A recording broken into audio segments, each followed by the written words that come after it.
Hi to everyone, मैं हूं मोहम्मद उमर फारूक। आप सभी स्टूडेंट्स का एकेडेमिया क्लासेस में स्वागत है।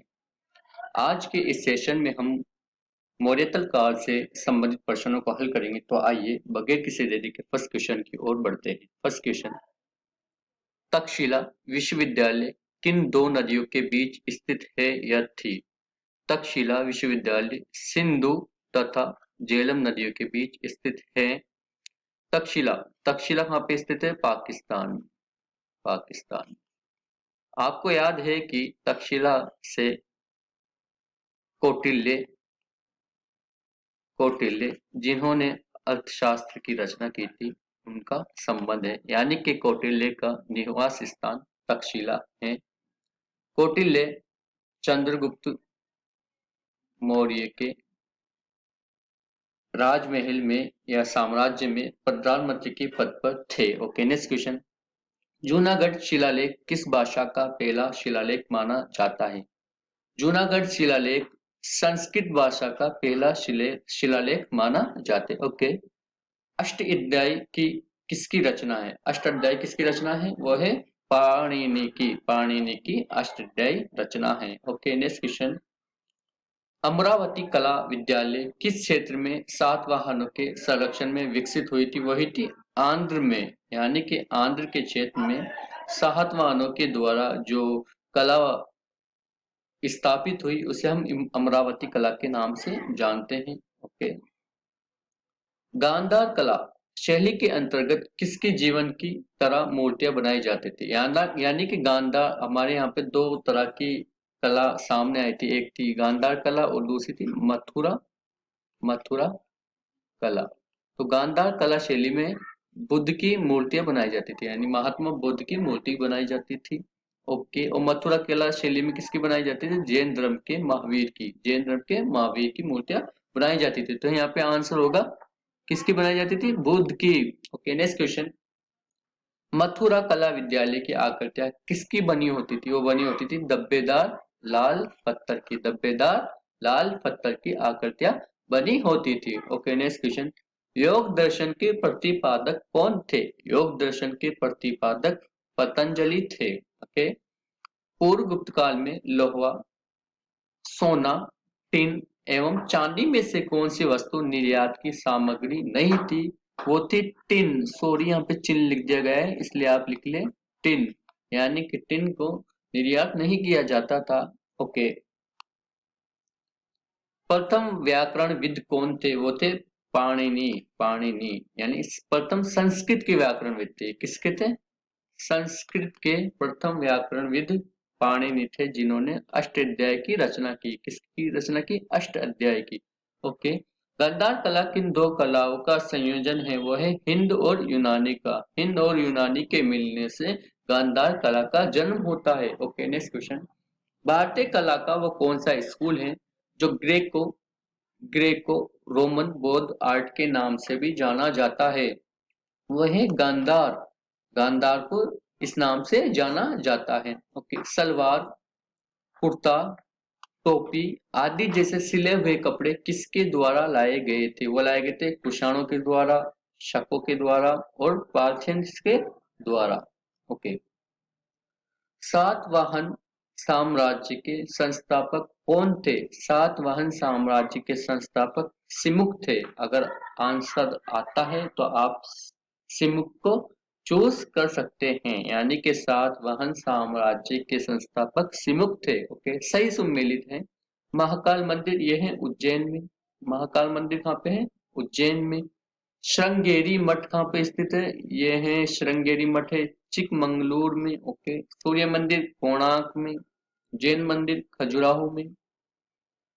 नेक्स्ट क्वेश्चन, पाणिनि द्वारा रचित पुस्तक का क्या नाम है? पाणिनि द्वारा रचित पुस्तक का नाम होगा Ashtadhyayi. Okay, next question, Milinda Panho क्या है? मिलिंद पन्हो बौद्ध पाठ है। आपको याद होगा कि मिलिंद पन्हो नागसेन द्वारा रचित की गई है, जिसमें नागसेन और राजा राजा मिनांडर दोनों के बीच में जो कम्युनिकेशन हुई थी बौद्ध धर्म को लेकर, उसको लिखा गया है, यानी बौद्ध धर्म को लेकर जो भी गुफ्तगू हुई उसको मिलिंद पन्हों में क्रमबद्ध रूप से लिख दिया गया है। किसके द्वारा? नागसेन के द्वारा। ओके।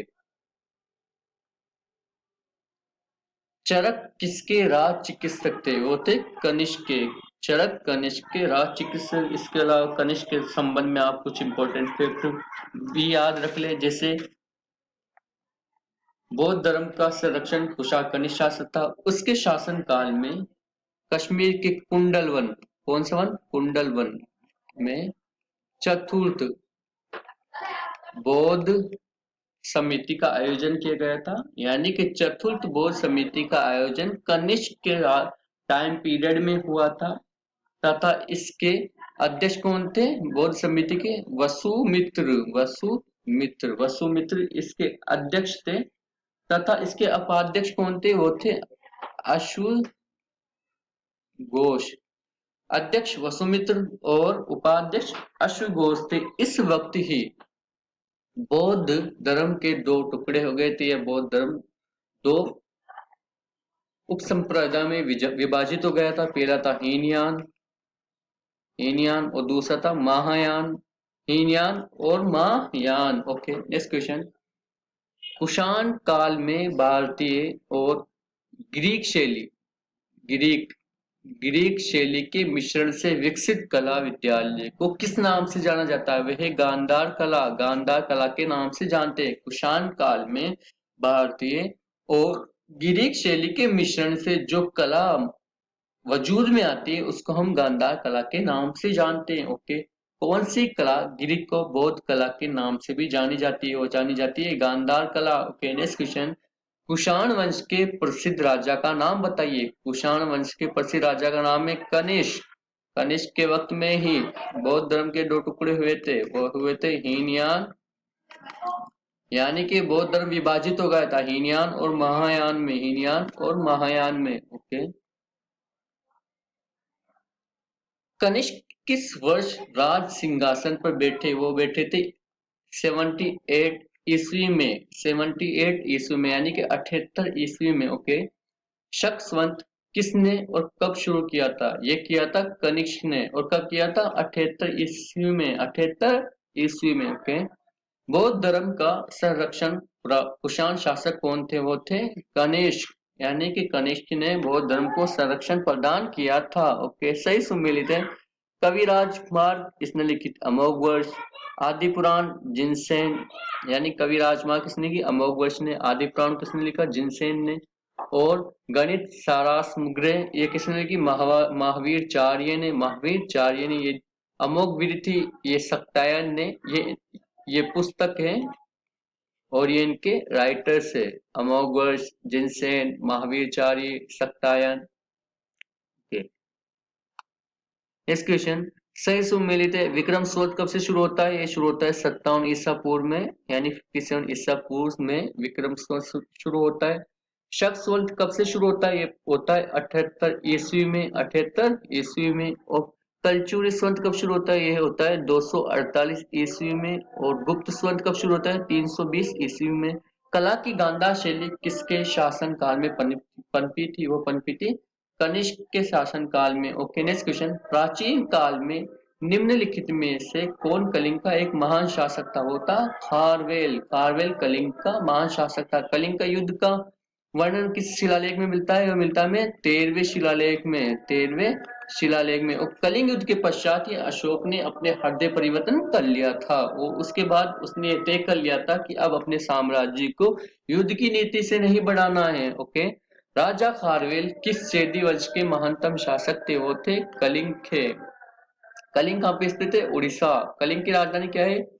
तोसली। Okay, next question. कलिंग शासक खारवेल ने संरक्षण दिया किस धर्म को? संरक्षण दिया था ये जैन धर्म को। Okay, next question. सातवाहन का सबसे बड़ा शासक कौन था? वो था गौतमीपुत्र सातकर्णी सातवाहन वंश का सबसे बड़ा शासक था। Okay, next question. निम्नलिखित में से विदा यानी विदा की सबसे पुरानी पीठ कौन सी थी? यानी यूनिवर्सिटी कौन सी थी? यूनिवर्सिटी। ओके, वो थी तक्षशिला, जो कि सिंधु तथा झेलम नदी के किनारे या उसके तट पर स्थित है। ओके, अगर आज का सेशन आपको पसंद आया तो आप लाइक करें, कमेंट करें, अपने दोस्तों के साथ शेयर करें, और अगर आप इस चैनल पर नए आए तो चैनल को सब्सक्राइब करें और बेल आइकन को प्रेस करें ताकि आपको प्रत्येक वीडियो की नोटिफिकेशन प्राप्त हो जाए। इसी के साथ आप सबका धन्यवाद। Bye bye, take care.